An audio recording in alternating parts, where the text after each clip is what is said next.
Hi hello ನಮಸ್ಕಾರ ಸ್ನೇಹಿತರೆ. ಇಲ್ಲಿ ಅಚ್ಯುತ ದೇವಿಯಾನಿಯ ಹಾಗೆ ಅಶ್ವಿನಿ ಇಬ್ಬರನ್ನ ಕೂಡ ಲಾಕ್ ಮಾಡೋಕೆ ಮುಂದಾಗ್ತಿದ್ದಾರೆ. ಹಾಗಿದ್ರೆ ಇಲ್ಲಿ ಅಶ್ವಿನಿ ದೇವಿಯಾನಿನ ಬಳಸ್ಕೊಂಡು ಬೇರೆದೇ ಹೊಸ ಸಂಚನ್ನ ಹುಡ್ತಿದ್ದಾರೆ. ಹಾಗಿದ್ರೆ ಏನಾಯಿತು ಅಂತದ್ದು ಇದು ಎಲ್ಲವನ್ನ ಕೂಡ ತಿಳ್ಕೋಬೇಕು ಅಂದರೆ ಈಗಲೇ ನಮ್ಮ ಈ ಚಾನಲ್ನ ಸಬ್ಸ್ಕ್ರೈಬ್ ಮಾಡಿ, ಹಾಗೆ ಒಂದು ವಿಡಿಯೋವನ್ನು ಪೂರ್ತಿಯಾಗಿ ನೋಡೋದನ್ನು ಯಾವುದೇ ಕಾರಣಕ್ಕೂ ಕೂಡ ಮರಿಬೇಡಿ.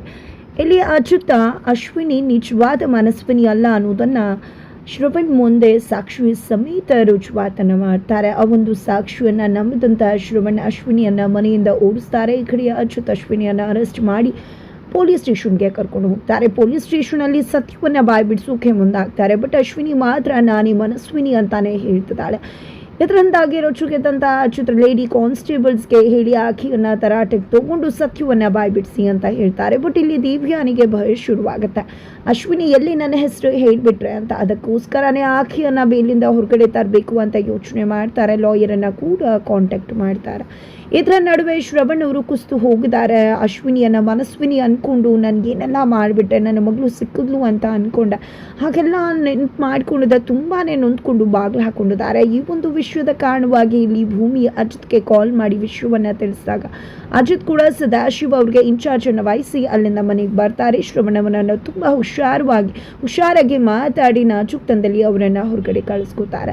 ತದನಂತರ ಈ ಒಂದು ವಿಷಯವನ್ನು ಏನು ಮಾಡೋದು ಮುಂದೆ ಅಂತ ಯೋಚನೆ ಮಾಡಬೇಕಾದ್ರೆ ಇಲ್ಲಿ ಶಾರದಾ ಮತ್ತು ಮನಸ್ವಿನಿ ಸಿಕ್ಕಿದ್ಲು ಅಂತ ಖುಷಿ ಆಗಿದೆ. ಶಾರದಾ ಕೂಡ ಇನ್ನೇನು ಸಿಕ್ಬಿಡ್ತಾಳೆ ಅಂದ್ಕೊಂಡಿದ್ದೆ, ಆದರೆ ಅಶ್ವಿನಿ ಅಂತಕ್ಕಂಥ ಒಂದು ಫ್ರಾಡ್ನ ಮನೆಗೆ ಬಂದು ಈ ರೀತಿ ನಾನು ಮೋಸ ಮಾಡಿಬಿಟ್ಲಲ್ಲ ಅಂತ ಹೇಳಿ ಇಲ್ಲಿ ಶ್ರವಣ್ ಅವರು ನೊಂದ್ಕೊಂಡಾಗ ನೀವೇನು ಯೋಚನೆ ಮಾಡಬೇಡಿ ಬಾಬಾ, ಖಂಡಿತವಾಗ್ಲೂ ನಾವು ಮನಸ್ವಿನ ಹುಡ್ಕೋಣ, ಅತ್ತೆನ ಕೂಡ ಹುಡ್ಕೋಣ, ಖಂಡಿತವಾಗ್ಲೂ ಅವ್ರು ನಮಗೆ ಸಿಗ್ತಾರೆ, ನಾನು ನಿಮಗೆ ಪ್ರಾಮಿಸ್ ಮಾಡ್ತೀನಿ ಅಂತ ಹೇಳಿ ಅಜಿತ್ ಪ್ರಾಮಿಸನ್ನು ಮಾಡ್ತಾರೆ.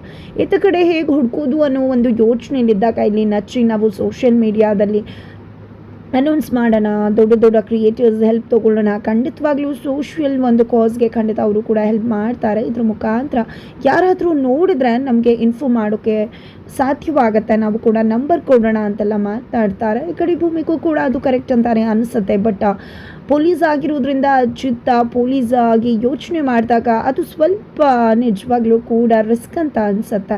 ಈ ರೀತಿಯಾಗಿ ನಾವೇನಾದರೂ ಕೊಟ್ಟು ಅದರಿಂದ ಬೇರೆ ಇನ್ಯಾರೋ ಮಿಸ್ಯೂಸ್ ಮಾಡಿಕೊಂಡು, ಜೊತೆಗೆ ಶಾರದಾ ಅತ್ತೆ ಮತ್ತು ಮನಸ್ವಿನಿ ಏನಾದರೂ ಕ್ರಿಟಿಕಲಲ್ಲಿದ್ದು ಅವರ ಒಂದು ಜೀವಕ್ಕೆ ಅಪಾಯ ಆದರೆ ಏನು ಮಾಡೋದು? ಮೊದಲೇ ಪುರುಷೋತ್ತಮ ಅವರು ಹೇಳಿದ್ದು ಮನಸ್ವಿನಿ ಬದುಕಿದ್ದಾಳೆ ಅಂತ, ಆ ನಂತರ ಅವ್ರಿಗೇನಾಯಿತು ವಿಷಯ ಹೇಳೋದಕ್ಕೆ ಅನ್ನೋದು ಎಲ್ಲವನ್ನ ಕೂಡ ನಾವು ತಿಳ್ಕೊಂಡಿದ್ದೀವಿ. ಅದೇ ಕಾರಣಕ್ಕೆ ಈ ಒಂದು ರಿಸ್ಕನ್ನು ತಗೊಳ್ಳೋದು ಬೇಡ. ಖಂಡಿತವಾಗ್ಲೂ ಮನಸ್ವಿನಿ ಮತ್ತು ಶಾರದಾ ಅತ್ತೆ ಆರಾಮಿದ್ದಾರೆ, ಬದುಕಿದ್ದಾರೆ ಅನ್ನೋ ವಿಷಯ ಗೊತ್ತಾಗಿದೆ. ಜೊತೆಗೆ ನಾವು ಹೇಗೆ ಅವ್ರನ್ನ ಹುಡುಕ್ತಿದ್ವೋ ಅದೇ ರೀತಿ ಅವರು ನಮ್ಮನ್ನು ಹುಡುಕ್ತಿರಬಹುದಲ್ವ. ಈ ರೀತಿಯಾಗಿ ನಾವೇನಾದರೂ ಈ ರೀತಿ ಸೋಷಿಯಲ್ ಮೀಡಿಯಾದಲ್ಲಿ ಅನೌನ್ಸ್ ಮಾಡಿ ಅವ್ರಿಗೇನಾದರೂ ತೊಂದರೆ ಆದರೆ ಅದಕ್ಕೋಸ್ಕರನೇ ಇದು ಪ್ರೈವೇಟ್ ಆಗಿ ಇದು ಬಿಡಲಿ ಅಂತ ಹೇಳ್ತಾರೆ. ಇದರಿಂದ ಮನೆಯವ್ರಿಗೂ ಕೂಡ ಅದು ಸರಿ ಅಂತಲೇ ಅನಿಸುತ್ತೆ. ಈ ಕಡೆ ನಚ್ಚಿಗಂತೂ ತುಂಬ ಬೇಜಾರ ಆಗುತ್ತೆ. ನೋಡಿದ್ರೆ ಅದಕ್ಕೆ ನನ್ನ ಒಂದು ಒಳ್ಳೆ ಐಡಿಯಾನ ನಿಮ್ಮ ಯಜಮಾನರು ಹೇಗೆ ಸರ್ವನಾಶ ಮಾಡಿಬಿಟ್ರು ಅಂತ ಹೇಳ್ತಿದ್ದಾರೆ. ತದನಂತರ ಅಜಿತ್ಗೆ ಒಂದು ಕಾಲ್ ಬರುತ್ತೆ ಸದಾಶಿವ ಅವರಿಂದ, ಅಶ್ವಿನಿ ನಮ್ಮನ್ನು ಯಾಮಾರಿಸಿ ತಪ್ಪಿಸ್ಕೊಂಡಿದ್ದಾಳೆ ಅಂತ. ಇದರಿಂದ ಅಜಿತ್ ರೊಚ್ಚಿಗೆ ಹೇಳ್ತಾರೆ, ಒಬ್ಬಳನ್ನ ನೋಡ್ಕೊಳ್ಳೋಕ್ಕಾಗೋದಿಲ್ವಾ ನಿಮಗೆ ಅಂತ. ಸರಿ ಆಯಿತು, ಎಲ್ಲ ಕಡೆ ಇನ್ಫಾರ್ಮ್ ಮಾಡಿ, ಜೊತೆಗೆ ಟ್ರಾಫಿಕ್ ಪೊಲೀಸ್ಗೆ ಇನ್ಫಾರ್ಮ್ ಮಾಡಿ, ಯಾವುದೇ ರೀತಿಯಲ್ಲಿ ಅವಳು ಹೊರಗಡೆ ಹೋಗ್ದಾಗೆ ನೋಡ್ಕೊಡಿ, ನಾನು ಕೂಡ ಬಂದು ಹುಡುಕ್ತೀನಿ ಅಂತ ಹೇಳ್ತಾರೆ. ನಂತರ ಮನೆಯವ್ರಿಗೂ ಕೂಡ ವಿಷಯ ಗೊತ್ತಾಗುತ್ತೆ, ನಾನು ಹೋಗಲೇಬೇಕು ಅಂತ ಪೊಲೀಸ್ ಯೂನಿಫಾರ್ಮ್ನ ಹಾಕ್ಕೊಂಡು ಹೊರಡೋದಕ್ಕೆ ಸಿದ್ಧವಾಗ್ತಾರೆ.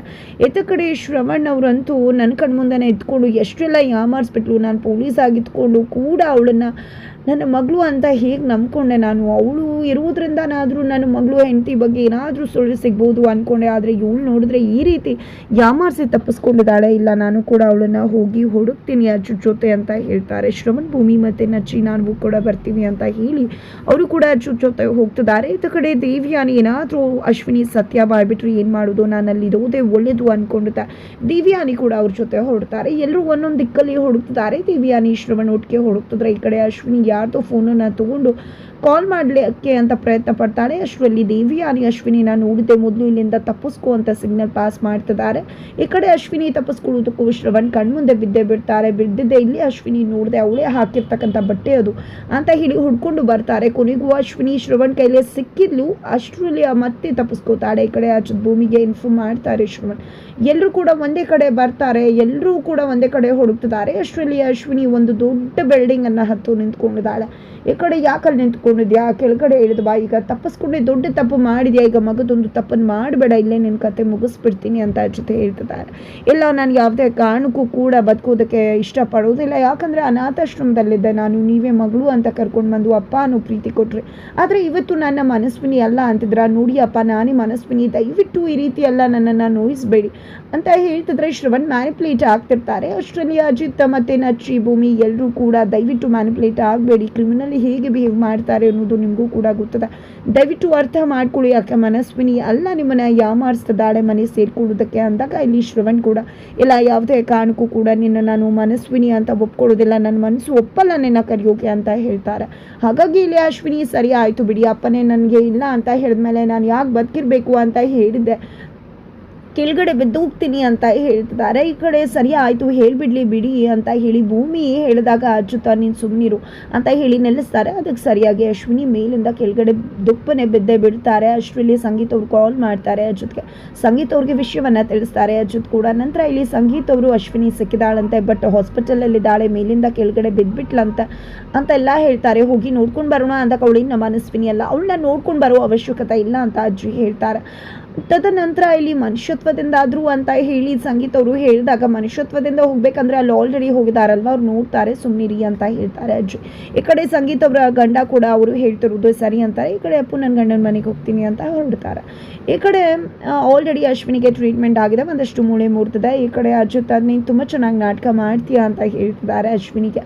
ಈ ಕಡೆ ನಚ್ಚಿ ಕೂಡ ವಾವ್, ಈಗಲೂ ಕೂಡ ನಿನ್ನ ನಾಟಕ ನಿಲ್ಲಿಸ್ತಿಲ್ವಲ್ಲ, ನೀನು ನಿಜವಾಗ್ಲೂ ಅವಾರ್ಡ್ ಕೊಡಬೇಕು ನಿನಗೆ ಅಂತ ಹೇಳ್ತಾರೆ. ಈ ಕಡೆ ಮನಸ್ವಿನಿನೇ ನಾನು ಅಂತಾನೆ ಮಗದೊಂದು ಸರಿ ಅಶ್ವಿನಿ ಹೇಳ್ತಿದ್ದಾರೆ. ಬಟ್ ಇಲ್ಲಿ ಯಾರು ಕೂಡ ನಂಬೋದಕ್ಕೆ ರೆಡಿ ಇಲ್ಲ. ತದನಂತರ ಇಲ್ಲಿ ಇವಳು ಎಂಥ ಕ್ರಿಮಿನಲ್ ಅನ್ನೋದು ಇಲ್ಲೇ ಗೊತ್ತಾಗ್ತದೆ.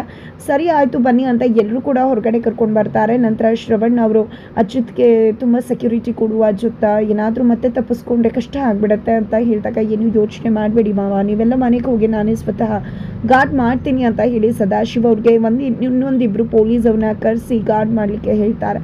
ಈ ಕಡೆ ದೇವಿಯಾನಿ ಅದೇ ಒಂದು ಸಮಯವನ್ನು ಯೂಸ್ ಮಾಡಿಕೊಂಡಿದ್ದೇ ಅಶ್ವಿನಿ ಹತ್ರ ಹೋಗ್ತಾರೆ. ಅಶ್ವಿನಿ ನನ್ನ ಹೆಸರನ್ನ ಬಾಯ್ಬಿಟ್ರೆ ಏನು ಮಾಡೋದು, ಇಲ್ಲ ಇವಳು ಕಥೆಯನ್ನೇ ಮುಗಿಸ್ಬಿಡ್ಬೇಕು ಅಂತ ಮುಗಿಸೋಕೆ ಮುಂದಾಗ್ತಾರೆ. ಅಷ್ಟರಲ್ಲಿ ಅಶ್ವಿನಿ ಎಚ್ಚರವಾಗ್ತಾಳೆ. ಅಯ್ಯೋ, ನಾನು ನಿನ್ನ ನೋಡೋಕೆ ಅಂತ ಬಂದೆ, ಏನಿದು, ನಾನು ನಿನ್ನ ಬೇಲ್ ಕೊಟ್ಟು ಹೊರಗಡೆ ತರೋಣ ಅಂದ್ಕೊಂಡಿದ್ರೆ ಇಂಥ ಕೆಲಸ ಮಾಡೋದೇ, ಹೆಚ್ಚು ಕಡಿಮೆ ಆಗಿದ್ರೆ ಏನು ಮಾಡಬೇಕಿತ್ತು ಅಂದಾಗ, ಈ ಅಶ್ವಿನಿ ಏನು ಅನ್ನೋದು ನಿಮಗೆ ಗೊತ್ತಿಲ್ವಾ ಮೇಡಮ್, ನನಗೆ ಗೊತ್ತಿತ್ತು ಇದರಲ್ಲಿ ಬೇಲ್ ವರ್ಕ್ ಆಗಲ್ಲ ಅಂತ, ಅದಕ್ಕೋಸ್ಕರನೇ ಆ ರೀತಿ ಮಾಡಿದ್ದು. ನನ್ನನ್ನು ನಾನು ಪ್ರೂವ್ ಮಾಡ್ಕೊಳ್ಳೋಕೆ ಮೇಲಿಂದಾನೆ ಕೆಳಗಡೆ ಬೀಳೋಕ್ಕೂ ಹಿಂಜರಿಯೋದಿಲ್ಲ ಅಂದಮೇಲೆ ನಾನು ಯಾವುದಕ್ಕಾದರೂ ಹೆದರ್ತೀನಿ ಅಂತ ಅಂದ್ಕೊಂಡಿದ್ರ ಅಂತ ಕೇಳ್ತಿದ್ದಾರೆ. ಜೊತೆಗೆ ನೀನು ನನ್ನ ಹೆಸರನ್ನ ಬಾಯ್ ಬಿಡಬೇಡ, ಸಿಕ್ಬಿದ್ರು ಕೂಡ ಅಂತ ದಿವ್ಯಾನೇ ಹೇಳಿದಾಗ, ಬಿಡಬೇಕು ಅಂದಿದ್ರೆ ಇಷ್ಟೊತ್ತಿಗೆ ಬಿಡ್ತಿದ್ದೆ, ಖಂಡಿತ ಹೇಳ್ತೀನಿ ಅಂತ ಅನ್ಕೋಬೇಡಿ, ಬಟ್ ಮುಂದೆ ಹೇಳಲ್ಲ ಅಂತಲೂ ಕೂಡ ಹೇಳಲಿಕ್ಕೆ ಆಗೋದಿಲ್ಲ ಅಂತ ಅಶ್ವಿನಿ ಹೇಳಿದಾಗ ದಿವ್ಯಾನಿಗೆ ಭಯ ಶುರುವಾಗುತ್ತೆ. ನಿನಗೆ ಎಷ್ಟು ದುಡ್ಡು ಬೇಕು ಕೇಳು, ಕೊಡ್ತೀನಿ ಅಂತ ಹೇಳಿದಾಗ, ಬೇಲ್ ಕೊಡಿಸ್ತೀನಿ ಅಂತ ಹೇಳಿದಾಗ, ಬೇಲ್ ಕೊಡಿಸೋ ಅವಶ್ಯಕತೆ ಇಲ್ಲ, ನಾನು ಅದನ್ನು ನೋಡ್ಕೋತೀನಿ, ನಿಮ್ಮ ದುಡ್ಡಿನ ಅವಶ್ಯಕತೆ ಇಲ್ಲ, ನಾನು ಆ ದೇವ ಸನ್ನಿಧಿ ಮನೆಯ ಸೊಸೆಯಾಗಬೇಕು ಅಂತ ಹೇಳ್ತಿದ್ದಾಳೆ ಅಶ್ವಿನಿ. ಈ ಮಾತನ್ನು ಕೇಳಿ ನಿಜಕ್ಕೂ ದೇವಿಯಾನಿಗೆ ಶಾಕ್ ಆಗುತ್ತೆ. ತದನಂತರ ದೇವಿಯಾನಿ ಒಪ್ಕೊಳ್ಳೇಬೇಕಾಗತ್ತೆ, ಇಲ್ಲಾಂದರೆ ದೇವಿಯಾನಿ ಬಂಡವಾಳವನ್ನು ಅಚ್ಯುತ್ ಮುಂದೆ ಬಿಚ್ಚಿಡ್ತೀನಿ ಅಂತ ಹೇಳಿ ಇಲ್ಲಿ ಅಶ್ವಿನಿ ಹೇಳ್ತಿದ್ದಾರೆ. ಹಾಗಿದ್ರೆ ಇಲ್ಲಿ ನಚ್ಚಿ ಲವ್ ಮಾಡ್ತಿರೋ ಹುಡುಗಿಗೆ ಬದಲಾಗಿ ಅಶ್ವಿನಿನ ಮದುವೆ ಮಾಡಿಸೋ ಚಾನ್ಸಸ್ ಇದೆ ದೇವ್ಯಾನಿ. ತದನಂತರ ಆತ ಕಡೆ ಅಚ್ಯುತ್ ಮನೆಗೆ ಹೋಗಿದ್ದಾರೆ. ಮನೆಗೆ ಹೋಗಿದ್ದೆ ಭೂಮಿ ಬಗ್ಗೆ ನಿಜವಾಗ್ಲೂ ಒಂದಷ್ಟು ಮಾತುಗಳನ್ನ ಬರೀತಿದ್ದಾರೆ. ಮೊದಲಲ್ಲಿ ಭೇಟಿ ಆದಾಗ, ನಿಜವಾಗ್ಲೂ ನಿನ್ನ ನಾನು ಮದುವೆ ಆಗ್ತೀನಿ ಅಂದ್ಕೊಂಡಿರಲಿಲ್ಲ, ಖಂಡಿತವಾಗ್ಲೂ ನೀನು ನನ್ನ ಮದುವೆ ಆದಾಗಿಂದ ಇಲ್ಲಿ ತನಕ ಎಷ್ಟು ಇರಿಟೇಟ್ ಮಾಡಿದ್ಯಾ, ಇಡೀ ಜೀವನ ಪೂರ್ತಿ ಆ ಇರಿಟೇಷನ್ ಬೇಕು ಅಂತಾನೆ ಅನಿಸುತ್ತೆ. ಐ ರಿಯಲಿ ಲವ್ ಯು ಭೂಮಿ ಅಂತ ಲವ್ ಲೆಟರ್ ಬರೀತಾರೆ. ಭೂಮಿ ಬಂದು ಏನು ಬರೀತಿದ್ದೀರಾ ಅಂತ ಅಚ್ಯುತ್ನ ಕೇಳೋದಕ್ಕೆ, ರಿಯಲಿ ಲವ್ ಲೆಟರ್ನೇ ಬರೀತಿದ್ದೇನೆ ಅಂತ ರಿಯಲ್ ಆಗೇ ಹೇಳ್ತಿದ್ದಾರೆ. ಅಚ್ಯುತ್ ಈ ಮಾತನ್ನು ಕೇಳಿ ಭೂಮಿ ಕೂಡ ಶಾಕ್ ಆಗ್ತಿದ್ದಾರೆ. ನಂತರ ಇಲ್ಲಿ ತುಂಬ ಚೆನ್ನಾಗಿ ಅದನ್ನು ಡೈವರ್ಟ್ ಮಾಡ್ತಾರೆ ಅಚ್ಯುತ್. ಇದರ ನಡುವೆ ಅಚ್ಯುತನ ಮುಂದೆ ಅಶ್ವಿನಿ ದೇವ್ಯಾನಿಯ ಕುತಂತ್ರವನ್ನು ಹೇಳಲಿಕ್ಕೆ ಮುಂದೆ ಆಗ್ತಿದ್ದಾಳೆ. ಬಿಕಾಸ್ ಇಲ್ಲಿ ದೇವ್ಯಾನಿ ಅಶ್ವಿನಿನ ನಚ್ಚಿಗೆ ಕೊಟ್ಟು ಮದುವೆ ಮಾಡಿಸ್ಬೇಕು ಅನ್ನೋ ಕಂಡೀಷನ್ ಹಾಕಿದ್ದಾರೆ. ಅದಕ್ಕೆ ದೇವ್ಯಾನಿ ಒಪ್ಪದೇ ಇದ್ದ ಪಕ್ಷದಲ್ಲಿ ಖಂಡಿತವಾಗ್ಲೂ ಇಲ್ಲಿ ದೇವ್ಯಾನಿಯ ಕಥೆಯನ್ನು ಮುಗಿಸೋದಂತೂ ಅಶ್ವಿನಿ ಗ್ಯಾರಂಟಿ. ಹಾಗಿದ್ರೆ ಏನಾಗುತ್ತೆ ಮುಂದೆ ತಿಳ್ಕೋಬೇಕು ಅಂದರೆ ಮುಂದಿನ ವಿಡಿಯೋಗೆ ವೇಟ್ ಮಾಡೋದನ್ನು ಮರಿಬೇಡಿ.